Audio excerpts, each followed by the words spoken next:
നമസ്കാരം. ബഹുമാനപ്പെട്ട കേരളത്തിന്റെ മുഖ്യമന്ത്രി സഖാവ് പിണറായി വിജയനും വിഷയവുമായിട്ട് ബന്ധപ്പെട്ട വകുപ്പുകൾ കൈകാര്യം ചെയ്യുന്ന തലവന്മാരും എന്നെങ്കിലും കേട്ടാൽ കേൾക്കട്ടെ എന്ന പ്രതീക്ഷയോടെ പോസ്റ്റ് ചെയ്യുന്ന ഒരു വീഡിയോ ആണിത്. ഞാൻ RJ സൂരജ് ദോഹയിൽ നിന്നാണ് സംസാരിക്കുന്നത്. ഒരു കണ്ണൂരുകാരനാണ്. സാർ, എനിക്ക് സംസാരിക്കാനുള്ളത് കേരളത്തിലെ അഭ്യസ്തവിദ്യരായ ഒരു സംഘം ഭിക്ഷക്കാരെ പറ്റിയിട്ടാണ്. സർ, ഞാനടക്കമുള്ള പ്രവാസികൾ 1-2 വർഷം കൂടുമ്പോൾ കേരളത്തിലെ ഏതെങ്കിലും ഒരു എയർപോർട്ടിൽ വന്നിറങ്ങാറുണ്ട്. ഇത്തരത്തിലുള്ള എയർപോർട്ടുകളിൽ മേൽപ്പറഞ്ഞ അഭ്യസ്തവിദ്യരായ ഭിക്ഷക്കാരുടെ ശല്യം വളരെ രൂക്ഷമാണെന്ന് വ്യസന സമേതം അറിയിച്ചുകൊള്ളട്ടെ. എന്റെ ഒരു സുഹൃത്ത് കഴിഞ്ഞ ആഴ്ച കാലിക്കറ്റ് എയർപോർട്ടിൽ വെച്ചിട്ട് നേരിട്ട ഒരു ദുരനുഭവത്തിന്റെ പശ്ചാത്തലത്തിലാണ് ഞാനിപ്പോ സംസാരിക്കുന്നത്. എന്റെ ഒരു സുഹൃത്ത് ഒരുപാട് കാലത്തെ ആഗ്രഹത്തിനൊടുവിൽ സാധിച്ചെടുത്ത ഒരു വലിയ സാമാന്യം കൊള്ളാവുന്ന ഒരു വലിയ TV ആയിട്ട് കഴിഞ്ഞ ആഴ്ച കാലിക്കറ്റ് എയർപോർട്ടിൽ വന്നിറങ്ങുകയുണ്ടായി. 49 ഇഞ്ച് സാംസങ്ങിന്റെ കേർവ്ഡ് കളർ TV ആയിരുന്നു പുള്ളി കൊണ്ടുവന്നത്.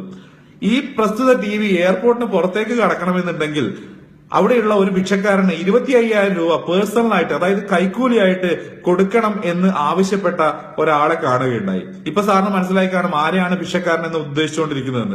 കേരളത്തിലെ എയർപോർട്ടുകളിലുള്ള വളരെ ചുരുക്കം വരുന്ന ചില കസ്റ്റംസ് ഉദ്യോഗസ്ഥരെ മാത്രം കേന്ദ്രീകരിച്ചുകൊണ്ടാണ് ഭിക്ഷക്കാരൻ എന്ന ആ ഒരു ഉപമ ഉപയോഗിച്ചിട്ടുള്ളത്.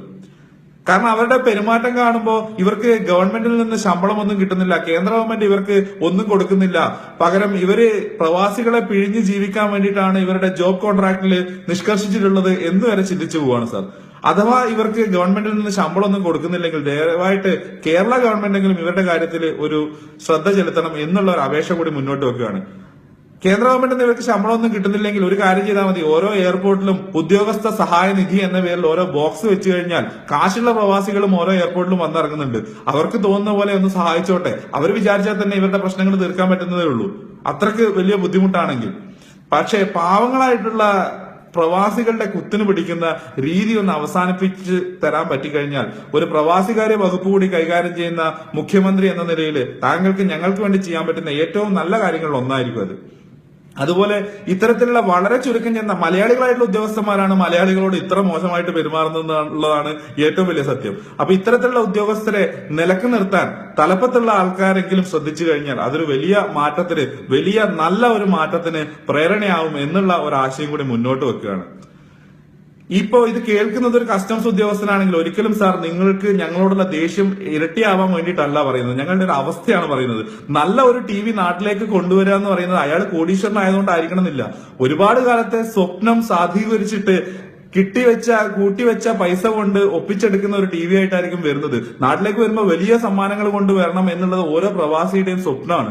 അത്തരത്തിലുള്ള ഒരു സ്വപ്നം സാധൂകരിച്ചിട്ട് വരുമ്പോ അയാളോട് ഉളുപ്പില്ലാതെ കൈക്കൂലി ഇറന്ന് വാങ്ങുക എന്ന് പറയുമ്പോ സ്വന്തം നാട്ടിലേക്ക് വരുമ്പോഴുള്ള പ്രതീക്ഷകളും സ്വപ്നങ്ങളും ഒക്കെയാണ് ആ ഒരു ഗേറ്റിന് തൊട്ടിപ്പുറത്ത് വെച്ചിട്ട് തല്ലിക്കെടുത്തുന്നത്. ഒരു പ്രവാസിയുടെ മനോവീര്യം കെടുത്തുന്ന സമീപനമാണത്.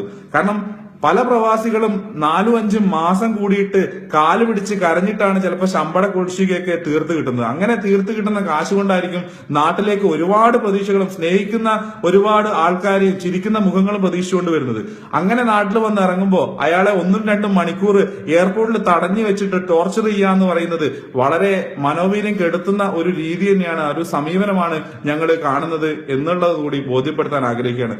അതുകൊണ്ട് ദയവായിട്ട് നിങ്ങളുടെ അപ്രോച്ചിൽ ചെറിയ മാറ്റങ്ങളൊക്കെ വരുത്തി കഴിഞ്ഞാൽ ഒരുപാട് മാറ്റങ്ങൾക്ക് അത് കാരണമാകാൻ സാധ്യതയുണ്ട്. ഇപ്പൊ എന്റെ സുഹൃത്ത് തന്നെ കൈക്കൂലി ഇറന്ന് വാങ്ങുന്ന ഉദ്യോഗസ്ഥനെ കണ്ട് മനമെടുത്തപ്പോ പറഞ്ഞു, സാർ എനിക്ക് കൈക്കൂലി തരാൻ ബുദ്ധിമുട്ടുണ്ട്, നിങ്ങളൊരു കാര്യം ചെയ്യും, 36% ടാക്സ് ആണല്ലോ, അത് എഴുതി തന്നേക്കും, ഞാൻ അത് അടച്ചോളാം എന്ന് പറഞ്ഞപ്പോ അതിന്റെ കൂടെ ഒരു ഡയലോഗ് കൂടി പറഞ്ഞു, അതായത് നിങ്ങളുടെ ID ഡീറ്റെയിൽസ് കൂടി എനിക്കൊന്ന് തരണം എന്ന ഒരു വാചകം കൂടി പറഞ്ഞതിന്റെ പേരിൽ ഈ നേരം വരെ ആ TV കാലിക്കറ്റ് എയർപോർട്ടിന് പുറത്തേക്ക് പോയിട്ടില്ല. അതവിടെ തടഞ്ഞു വെച്ചിട്ടുള്ളത്. പോരാത്തതിന് എന്റെ സുഹൃത്തിനെ ഒരുപാട് അസഭ്യ വർഷങ്ങളും നടത്തി, ഭീഷണിപ്പെടുത്തലും നടത്തി പറഞ്ഞു വിടുകയും ചെയ്തത്. ഇപ്പോ വെക്കേഷനുള്ള ഈ സുഹൃത്ത് ഒരുപാട് ദൂരെ നിന്ന് വീണ്ടും എയർപോർട്ടിൽ വന്നിട്ട് ഈ TVക്ക് വേണ്ടിയിട്ട് പുറകെ നടക്കേണ്ട അവസ്ഥയാണുള്ളത്. അപ്പൊ എത്രമാത്രം വന്നിറങ്ങുന്ന ഒരു പ്രവാസിയെ ടോർച്ചർ ചെയ്യുന്ന സമീപനമാണ് അവിടെ ഉണ്ടായിട്ടുള്ളതെന്ന് ചിലപ്പോ മനസ്സുണ്ടെങ്കിൽ നിങ്ങൾക്ക് മനസ്സിലാക്കാൻ പറ്റിയേക്കും. സാർ, ഒരുപാട് കാലം മാറി നിന്നിട്ട് സ്വന്തം നാട്ടിലേക്ക് വരുമ്പോഴുള്ള ആ ഒരു ഫീല് മനസ്സിലാവണമെങ്കിൽ മാറി നിൽക്കുക തന്നെ വേണം. അല്ലെങ്കിൽ അത് നിങ്ങൾക്ക് പറഞ്ഞു കഴിഞ്ഞാൽ എത്രത്തോളം മനസ്സിലാവും എന്നുള്ളത് അറിയില്ല. അതുകൊണ്ട് തന്നെ ചെറിയ ചെറിയ മാറ്റങ്ങൾ, സമീപനത്തിലുള്ള ചെറിയ മാറ്റങ്ങൾ വരുത്തി കഴിഞ്ഞാൽ തന്നെ ഞങ്ങളെപ്പോലെ ഒരുപാട് കാലം കൂടിയിട്ട് നാട്ടിൽ വരുന്ന ആൾക്കാർക്ക് അത് വലിയ ഒരു സ്വാഗതം പോകുന്നതിന് തുല്യമായിരിക്കും. പൊതുജന സേവകരെന്നാണ് നിങ്ങളെ വിളിക്കാറുള്ളത്. നിങ്ങൾ പൊതുജനങ്ങളെ, ഞങ്ങളെ സേവിച്ചിട്ടില്ലെങ്കിൽ യാതൊരു പ്രശ്നവുമില്ല, ഉപദ്രവിക്കാതിരുന്നാൽ മതി.